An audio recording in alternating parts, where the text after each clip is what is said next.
कहते हैं अकेले चले न बाट, झाड़ बैठे हैं खाट। लंबे रास्ते और लंबी लड़ाई में अकेले नहीं जाना चाहिए। एक तरफ जापानी पीएम किशिदा भारत में है तो दूसरी तरफ जिनपिंग रूस में है। 4.5 घंटे पुतिन जिनपिंग बंद कमरे में, उसके बाद निकले बाहर और कार तक पहुंच गए पुतिन। जानेंगे जियोपॉलिटिक्स में क्या कुछ चल रहा है। एक तरफ गोलगप्पा बम और लस्सी और दूसरी तरफ परमाणु हथियार। अमेरिका बिलबिला गया बीच में। जानेंगे क्या कुछ चल रहा है जियोपॉलिटिक्स में। आइए जानते हैं इन खबरों को विस्तार से। पुतिन और जिनपिंग की 4.5 घंटे की इनफॉर्मल मीटिंग हुई बंद कमरे के अंदर। अब इसमें जिनपिंग ने अपने शांति समझौते का लोहा मनवाने का कोशिश किया होगा। लोहा नहीं तो अल्युमिनियम, तांबा, पीतल कुछ तो मनवा ही लिया होगा। जानेंगे पुतिन और जिनपिंग की मीटिंग कैसी रही। पर इन दिनों पहले बात करते हैं जापानी पीएम किशिदा के। जापानी पीएम किशिदा भारत आए हैं और भारत आने के बाद गोलगप्पों पर टूट पड़े हैं। दरअसल हुआ ये है कि पीएम मोदी इन्हें पार्क घुमाने ले गए और पार्क के मजे लेने लगे दोनों। पहले पीएम मोदी ने सिखाई कि जापानी पीएम को लस्सी कैसे बनाते हैं, वीडियो में आप देख सकते हैं। उसके बाद गोलगप्पे खिलाए। जापानी पीएम वंस मोर करते हुए न जाने कितने गोलगप्पे खा गए। वैसे आपको बता दें पीएम मोदी का अपना एक अलग अंदाज है। इस अंदाज के बल पर उन्होंने बहुत सारी चीजें बदल दी। ऑस्ट्रेलिया के पूर्व पीएम को समोसा बनाना सिखा दिया था। यकीन नहीं होता है तो इस तस्वीर को देखिए। ये लॉकडाउन के समय की तस्वीर है जब ऑस्ट्रेलिया के पीएम ने समोसा बनाकर बड़े से ट्रे में लेकर ट्वीट किया था कि काश मैं पीएम मोदी के साथ मिलकर बैठकर ये समोसे खाता। समोसा बनाने का आइडिया पीएम मोदी ने ही दिया होगा, ये बात तो पक्की है। जब आए होंगे ऑस्ट्रेलिया के पीएम तो जैसे गोलगप्पे खिलाए वैसे ही समोसा खिलाया होगा। हालांकि ऑस्ट्रेलियन पीएम के इस ट्वीट पर पीएम मोदी ने ये कहा था कि खत्म होने दो ये महामारी, उसके बाद मिल बैठकर खाएंगे हम समोसे।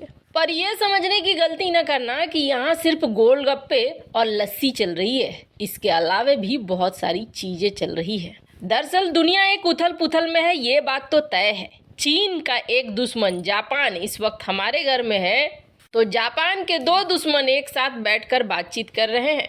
जापानी पीएम यहाँ पहुंचे हैं तो बहुत सारी चीजें लेकर पहुंचे हैं, ये बात तो साफ है। जापानी पीएम ने पहली बार में ये साफ कर दिया कि वो $75 बिलियन खर्च करेंगे। और किस चीज के लिए खर्च करेंगे तो आपको बता दें $75 बिलियन वो सिर्फ इंडो पैसिफिक की सुरक्षा के लिए खर्च करेंगे। इसके मायने क्या हुए, चाइना को काउंटर करने के लिए खास तौर पर इस महासागर के लिए उन्होंने रखा हुआ है $75 बिलियन। सबसे बड़ी बात यह है कि पैसे के साथ साथ जापान और भारत टेक्नोलॉजी और डिफेंस में भी एक दूसरे के साथ समझौते कर रहे हैं। और न सिर्फ इतना बल्कि अभी तो 2 MOU साइन हुआ है। एक MOU बुलेट ट्रेन को लेकर साइन हुआ है तो वहीं दूसरा जापानी लैंग्वेज को लेकर। भारत में जापान बुलेट ट्रेन बना रहा है और ये प्रोजेक्ट चल रहा है। पहले तो इस प्रोजेक्ट में कुछ समस्याएं आ गई थी, इस प्रोजेक्ट को रफ्तार दी गई, पर अंतिम में जापान ने अब भारत को न्योता दिया। किस चीज के लिए न्योता दिया तो G7 में आने के लिए न्योता दिया। वैसे आप जान लीजिए G7 में पिछले कई सालों से भारत जाता आया है। G7 में का मेंबर तो नहीं है भारत, लेकिन एक प्रमुख आर्थिक शक्ति होने की वजह से G7 में हमेशा इनवाइट किया जाता है भारत को। पिछले साल जर्मनी ने बुलाने में देर कर दिया था, जिसके बाद ये सवाल उठने लगे थे कि क्या पता इस बार पीएम मोदी को भारत को नहीं इनवाइट करेगा रूस की वजह से। लेकिन अंतिम समय में जर्मनी ने आखिर बुला ही लिया था। अब यहाँ पर जापान के पीएम आए और इन्होंने आते ही ऐलान कर दिया कि G7 के लिए हमने आपको न्योता दिया है, आप हमारे घर आइए। आज जो G7 दिखता है ना आपको, ये कभी G8 हुआ करता था।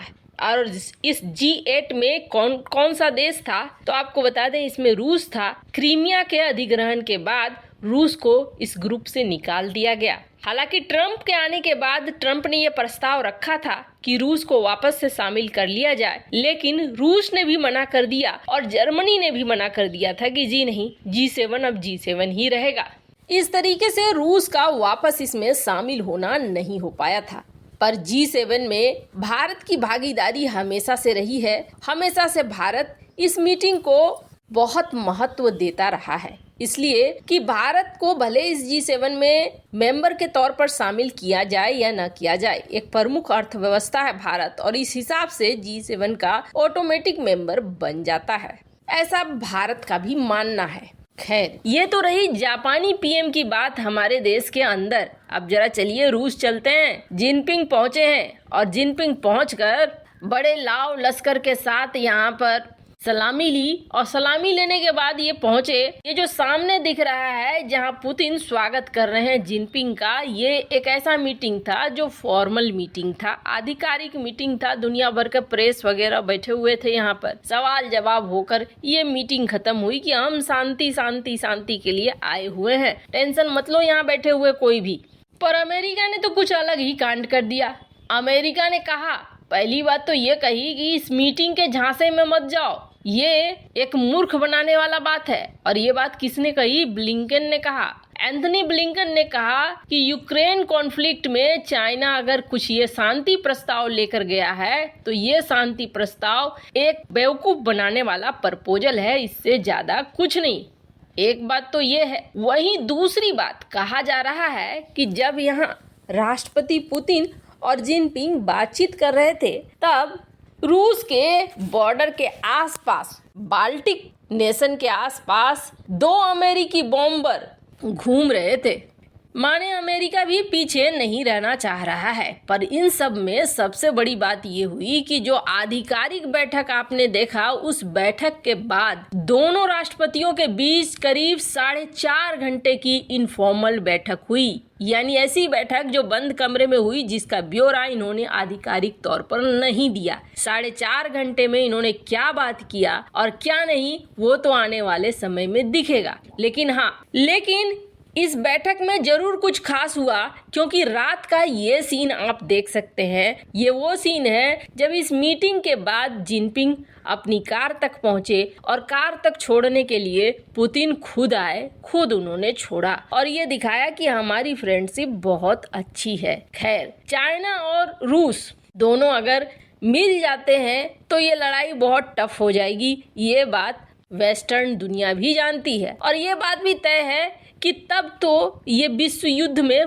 बदल ही जाएगा। बस एक आध कदम ही दूर है। चाइना भी अमेरिका को डराने के लिए इस मीटिंग को कर रहा है और रूस भी अमेरिका को डराने के लिए ये दिखा रहा है कि हम एक हैं, दिखाने के लिए कर रहा है कि हम साथ साथ हैं। खैर, इन सब मामले में आपकी क्या राय है? कमेंट कर जरूर बताएं।